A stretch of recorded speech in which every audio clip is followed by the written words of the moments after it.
Ito yung gusto namin sa sinangag. Sinangag sa pinagpirituhan ng bawang at tuyo. Galing na nga sa ref itong natira naming kanin na to. Paghiwa-hiwalayin lang. Pagkalagay ng mantika, pirituhin na ang bawang hanggang sa magkulay golden yellow na ito. At pagka ganyan na nga ang kulay nito, agad nang ilagay sa strainer para mapatiktikan ng mantika.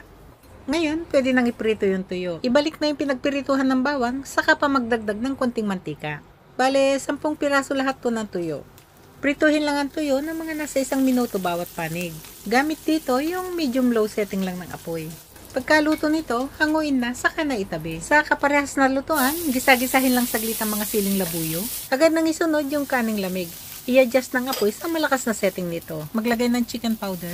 Patuloy lang itong lutuin at halu-haluin sa loob ng 5 minuto. O kaya naman ay hanggang sa makitang hiwa-hiwalay na ang bawat butil ng kanin. Pinakahuli, ilagay na yung mga napiritong bawang at spring onion. Yan, ready to serve na to.